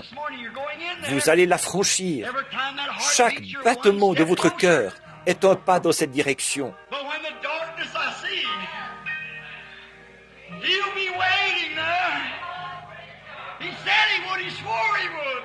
Mais lorsque je verrai paraître l'obscurité, il m'attendra là-bas. Il l'a dit, il l'a juré. Alors je n'aurai pas à traverser le Jourdain tout seul. Ô Seigneur béni, nos cœurs sont pleins ce matin à déborder. Songez au moment où votre pouls s'affaiblira et où l'infirmière arrangera l'oreiller autour de votre tête. Et vos mains, vous ne pourrez plus les bouger. Vos mains seront glacées. Vos enfants, votre mère, vos bien-aimés pousseront des cris et pleureront. Cette grande porte s'ouvrira là-bas. Il sera là à vous attendre. David a dit, si je me couche au séjour des morts, il y sera. Je n'aurai pas à traverser ça tout seul. Quand les gouttelettes du fleuve commenceront à mouiller notre visage, Dieu prendra le bateau de sauvetage et nous guidera jusque de l'autre côté. Il a promis qu'il le ferait. David le prophète a dit, « Quand je marche dans la vallée de l'ombre de la mort, je ne crains aucun mal. Tu es avec moi, ta houlette et ton bâton me rassurent. » Seigneur, nous sommes si heureux aujourd'hui d'avoir été comptés parmi les héritiers de la promesse. Aujourd'hui, nous avons au-dedans de nous la vie éternelle, parce que nous aimons le Seigneur Jésus et que nous avons cru en lui et avons accepté sa parole et son enseignement. Et il nous a donné, comme sceau de notre foi, le Saint-Esprit, le sceau du Saint-Esprit.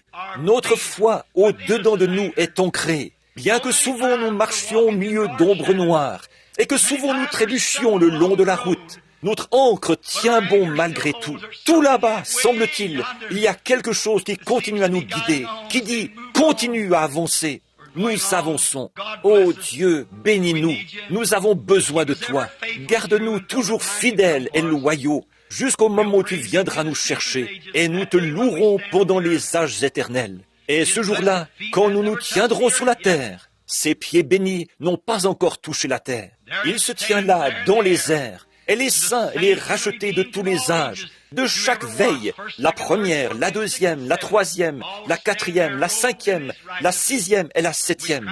Tous, ils se tiennent là, revêtus de sa justice. Nous le couronnerons roi des rois et seigneur des seigneurs, et chanterons les histoires de la rédemption. Our poor hearts will quiver as we look upon him who loved us and gave himself for us while we were unlovable and sinners. Christ died that we might be saved. We thank thee for it, Father, in Christ's name. Amen. Nos pauvres cœurs frémiront lorsque nous le regarderons, lui qui nous a aimés et qui s'est donné pour nous. Lorsque nous étions détestables et pécheurs, Christ est mort pour que nous puissions être sauvés. Nous t'en remercions, Père, au nom de Christ. Amen. Vous l'aimez? Oh, qu'il est réel! Ne ressentez-vous pas une envie irrésistible de l'entourer de vos bras? N'aimeriez-vous pas vous traîner jusqu'à lui et lui toucher les pieds? Vous savez, des gens qui avaient l'habitude d'assister à mes réunions à Phoenix, en Arizona, disaient « Je voudrais en reparler avec lui. Je voudrais lui dire « Seigneur, tu m'as aimé quand mon sentier devenait tellement sombre. J'aimerais en reparler avec lui avant de traverser.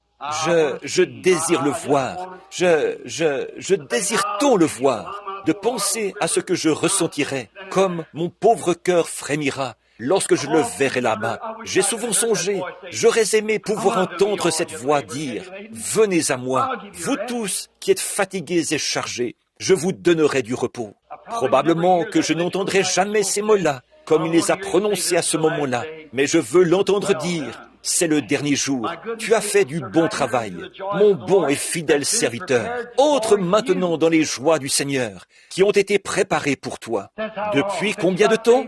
Depuis que tu as été sauvé? Non, frère, depuis la fondation du monde. Quand je t'ai vu, est connu d'avance et que je t'ai destiné à la vie éternelle. C'est là que vous avez été bénis. Tous ceux qu'il a connus d'avance, il les a appelés. Pas vrai? Tous ceux qu'il a appelés, il les a justifiés. Ceux qu'il a justifiés, il les a déjà glorifiés. Voilà, c'est ça. Il nous a connus d'avance, nous a appelés, nous a justifiés, et nous sommes déjà glorifiés avec lui à la fin du monde. Nous partons vers notre récompense. N'êtes-vous pas heureux? Bien sûr que ça vous fait l'aimer, alors que vous ne pouviez pas vous en sortir tout seul. Lui est venu et a fait tout ça pour vous. Béni soit le lien, sœur Gertie, qui nous unit en Christ, pendant que nous avons maintenant cette petite communion dans l'adoration ici. Après quoi, nous allons prier pour les malades. Que Dieu vous bénisse. Vous qui avez levé la main vers Christ ce matin, trouvez-vous un endroit où adorer, où le servir. Bon, adorons-le maintenant, en tant qu'assemblée. Vous tous, méthodistes, de l'Église de Dieu, des assemblées de Dieu, presbytériens, luthériens, catholiques, tous ensemble, là, chantons maintenant.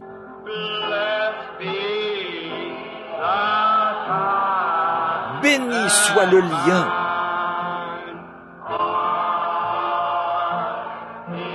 qui nous unit en Christ.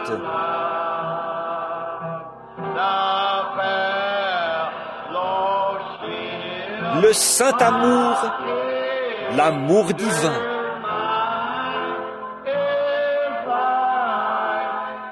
Que verse en nous l'Esprit.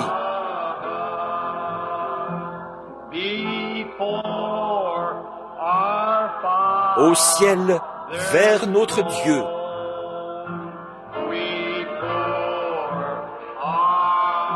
Avec joie et ferveur,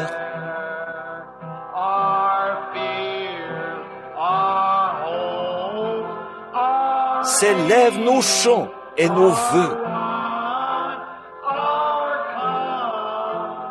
Parfum doux au Seigneur.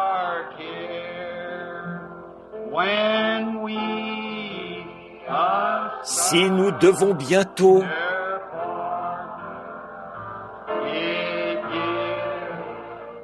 quitter ces lieux bénis,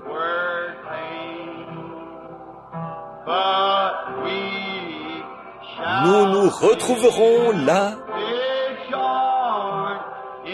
Combien de méthodistes, de baptistes et tout? Pour toujours réunis. Ça fait du bien, n'est-ce pas? Retournons-nous et serrons-nous la main les uns les autres maintenant, pendant que nous le chantons de nouveau. Au ciel, serrez la main à quelqu'un derrière vous, devant vous, de chaque côté.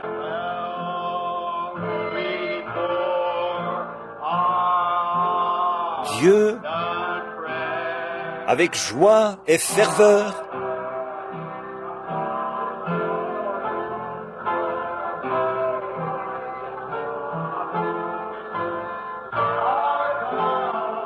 parfum doux au Seigneur.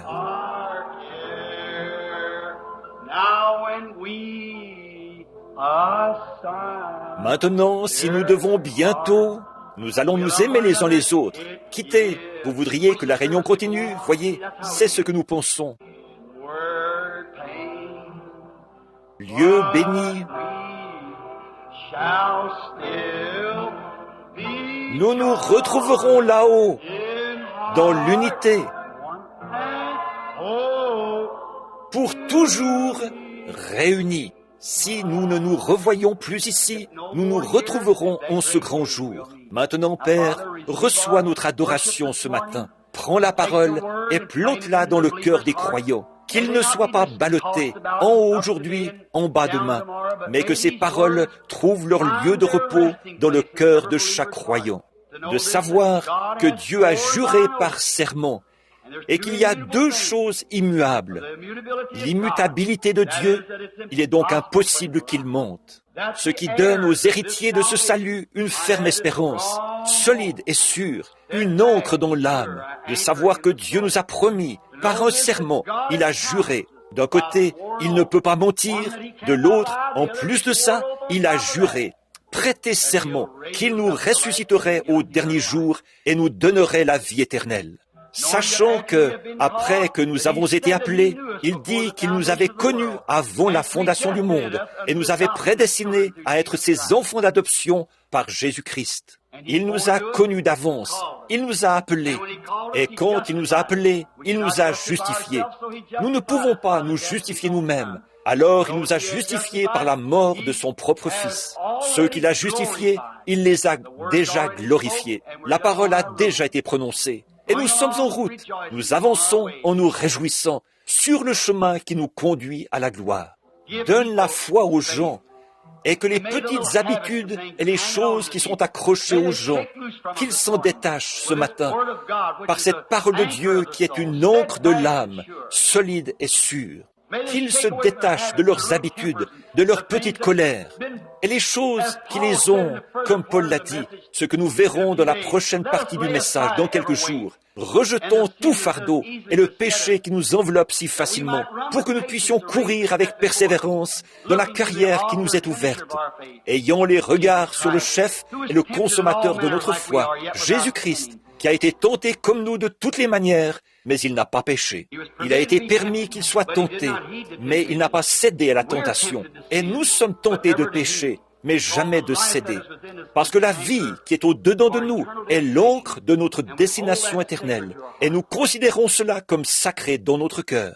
Maintenant, il y a beaucoup de gens que Satan a affligés par des afflictions. Nous sommes sur le point de prier pour eux, Père. Puisse-t-il, alors qu'ils défileront sous l'effet de la parole de Dieu aujourd'hui, cette précieuse parole qui a été prêchée, la Bible qui rend témoignage, les anges de Dieu qui se tiennent tout près et, par-dessus tout, le glorieux Saint-Esprit qui se tient ici pour rendre témoignage de la parole. Maintenant, Père, alors qu'ils passeront sous l'effet de la parole de la promesse, ce matin, puissent-ils repartir d'ici et retrouver la santé, pouvoir retirer leurs appareils orthopédiques, quitter les fauteuils et les lits de camp sur lesquels ils étaient étendus et être simplement guéris. Accorde-le, Seigneur. Puissent-ils revenir à la prochaine réunion où il leur sera permis de venir, ou retourner à leurs propres églises, tout joyeux, montrant les grandes choses que Christ a faites. Nous accomplirons ce service pour ta gloire, au nom de Jésus. Amen.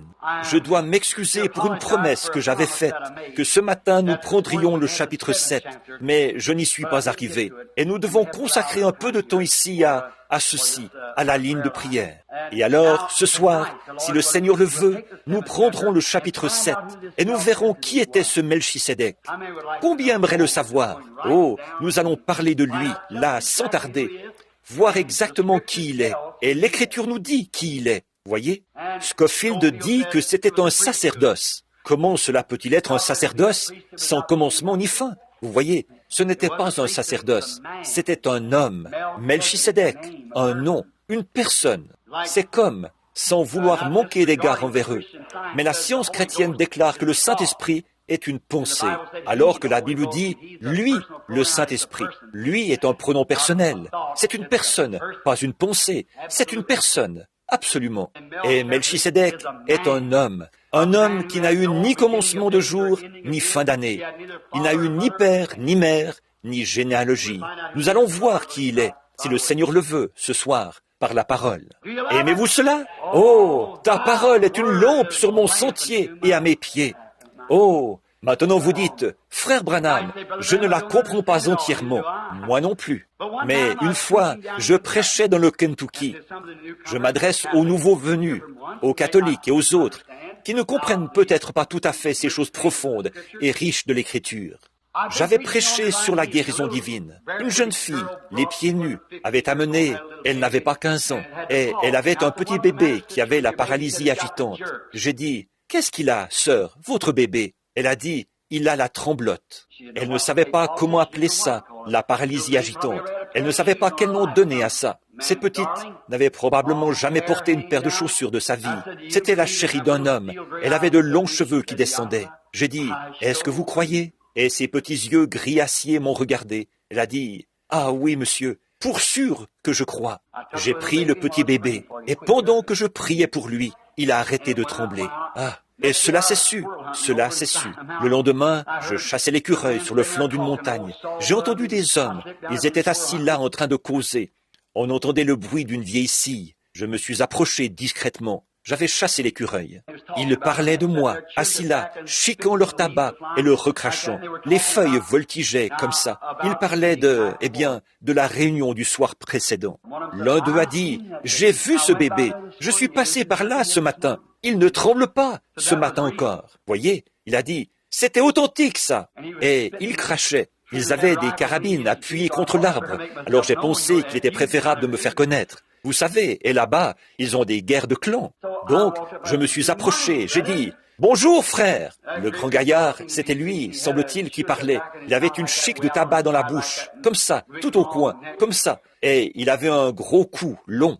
Il portait un immense chapeau qui lui cachait le visage. Il a regardé et m'a vu. Il a attrapé ce chapeau, l'a retiré rapidement. Il a avalé ce tabac chiqué et il a dit « Bonjour, pasteur !» Voyez, oui, monsieur, le respect. Et c'est vrai, comment il a survécu à ça, je ne sais pas, mais il a survécu. Eh bien, le lendemain soir, quand je suis revenu, il y avait là un homme qui voulait argumenter un peu avec moi. Il fréquentait une église où on ne croit pas à la guérison divine. Donc là, c'était une église méthodiste, à White Hill, dans le Kentucky. Donc, il était dehors. Il avait une lanterne à la main. Il a dit, « Prédicateur, je voudrais dire quelque chose.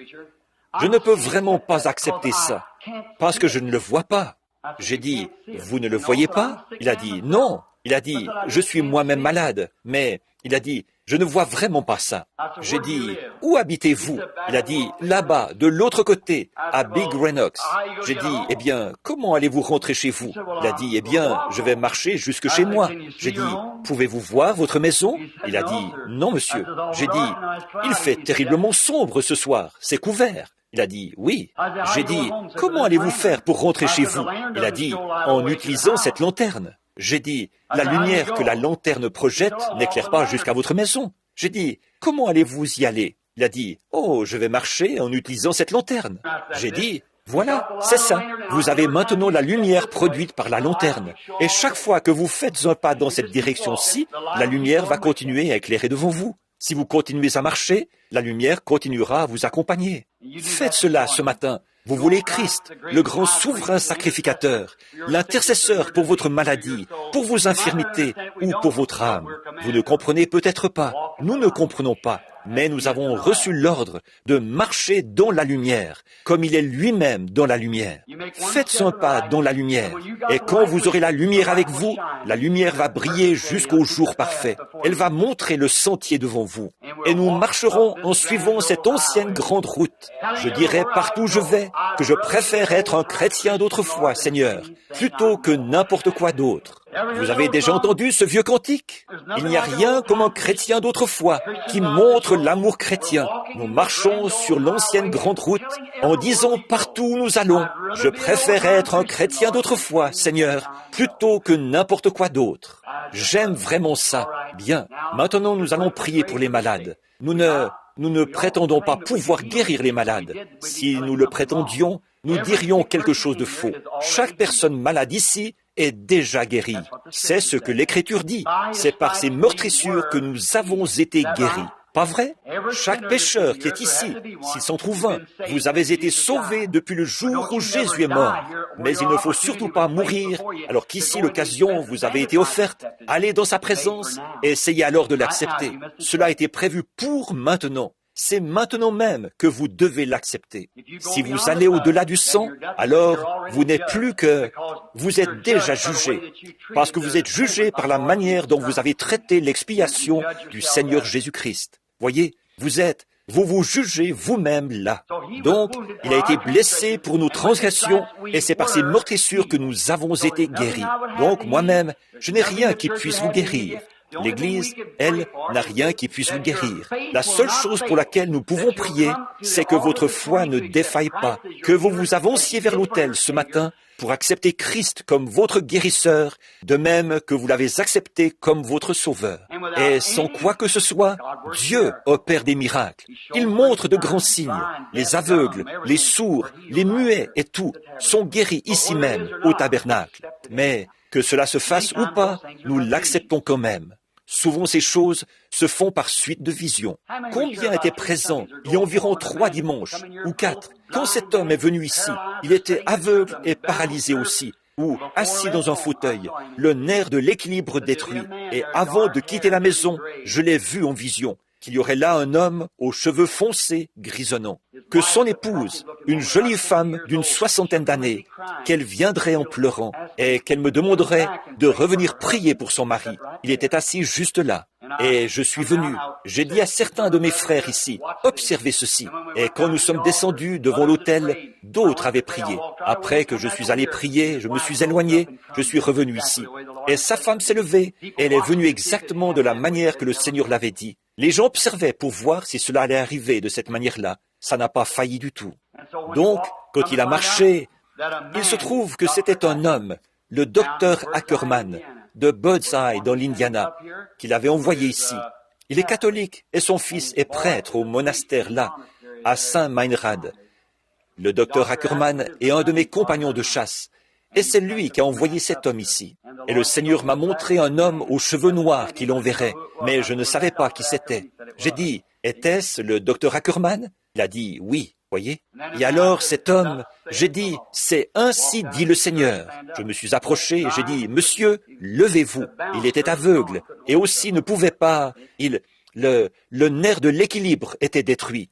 Il n'arrivait pas à se tenir debout comme ça, voyez. Il était comme ça depuis des années. Il était allé consulter les maillots et était allé un peu partout. J'ai simplement prié pour lui et l'ai aidé à se lever. Et voilà, il s'est mis à marcher. D'abord, il a dit, « Je ne vous vois pas ». Puis il s'est écrié, « Si, je vous vois ». Ses yeux se sont ouverts à ce moment-là. Lui était orthodoxe et sa femme presbytérienne. Certains pensent que les presbytériens ne poussent pas de cris de joie, et les orthodoxes non plus. Vous auriez dû les entendre, c'est sûr. Il criait et s'embrassait. Il est revenu, a pris son fauteuil roulant et est sorti, descendant les marches comme n'importe qui. Il pouvait voir et parler et tout. L'autre jour, j'ai reçu une lettre de lui, ou un appel téléphonique. Je crois que c'est frère Cox qui est allé le trouver. Il disait qu'il avait les yeux qui brûlaient. Bien sûr, c'est le nerf. Les nerfs optiques repoussent et reviennent à la vie, vous savez, qui reprend sa place. La malédiction avait été enlevée. Si vous laissez libre cours à la nature, que rien n'entrave la nature, alors elle exercera son plein pouvoir. Si vous avez un garrot au bras qui arrête la circulation, votre main va finir par mourir. Bon, c'est que, tout naturellement, elle ira bien si vous la laissez tranquille. Mais quelque chose a entravé la nature. Alors, si ça ne se voit pas, le médecin n'a aucun moyen de le déceler. Il ne peut travailler qu'à partir de 2 choses. Ce qu'il peut voir, ce qu'il peut palper. Ce sont les seules choses à partir desquelles il peut travailler. Ce qu'il voit et ce qu'il palpe. S'il ne peut pas le voir, alors c'est qu'il s'agit de quelque chose de spirituel. Alors là, il y a une seule chose qui peut arriver. Nous prions. Christ enlève la malédiction. Il renvoie le diable. Et les choses commencent à redevenir normales, à se rétablir. Elles se rétablissent, c'est aussi simple que ça. En mon nom, ils chasseront des démons. Pas vrai? C'est une promesse à l'Église. C'est une promesse de puissance. C'est quoi? C'est sa présence avec nous. Maintenant, ce qui nous empêche d'être parfaits ce matin, de faire les choses exactement comme lui, c'est que nous sommes toujours dans le voile. Voyez, mais nous sentons là quelque chose qui nous dit, « Oh oui, voyez. » Et quand vous acceptez votre guérison, ce qui importe, ce n'est pas ce que le voile dit, c'est ce que la parole dit. Voyez, c'est ça. Et là, la parole, c'est elle qui prédomine toujours sur tout. La parole éternelle de Dieu. Regardez Sarah. Son sein était mort. Elle avait 90 ans. Elle avait vécu avec son mari depuis qu'elle avait environ 16 ou 17 ans. Pas d'enfant. Abraham, lui, en avait 100. Dieu a renversé la situation et leur a donné ce bébé. Voyez, parce qu'ils ont cru. Ils ont appelé les choses qui n'étaient point comme si elles étaient. Abordez cela de cette manière ce matin, mon ami. Et ce soir, nous nous attendons, si vous êtes venus nous rendre visite, nous sommes heureux de votre présence ici ce matin, et que Dieu soit avec vous. Et si vous êtes en ville jusqu'à ce soir, nous serions heureux que vous soyez parmi nous ce soir pour la suite de ce service sur Melchisedec. Alors, et si vous n'y êtes pas, et si vous avez votre église à vous, allez à votre propre église. C'est votre poste. Si vous êtes membre d'une église, allez là-bas. Ici, c'est juste un petit tabernacle où nous nous réunissons et où nous avons une communion fraternelle les uns avec les autres. Alors, que le Seigneur vous bénisse. Sœur Gertie va jouer pour nous. Le grand médecin est proche maintenant. Y a-t-il des gens qui sont ici pour qu'on prie pour eux? Levez la main. Vous qui désirez venir dans la ligne de prière, mettre votre foi en Christ. Bien. Voulez-vous former la ligne de ce côté-ci de l'église, s'il vous plaît? Quelqu'un voudrait-il déplacer un peu ce siège? Frère, s'il vous plaît, pour que nous puissions avoir un peu de place là, pour faire passer les gens. Venez de ce côté-ci. Nous allons prier maintenant, pendant que nous chantons. Et je vais demander aux anciens ici, de toute dénomination ou église, quelle qu'elle soit, si vous croyez à la guérison divine, voulez-vous vous tenir ici avec moi, sur cette estrade, pour prier pour les malades? Nous serions heureux que vous vous joigniez à nous. De toute dénomination ou hors dénomination, ou quoi que vous soyez, nous serions heureux que vous vous joigniez à nous. Voulez-vous venir maintenant pour la prière? Avancez-vous et tenez-vous ici avec moi. Frère Neville, si tu veux bien venir avec l'huile.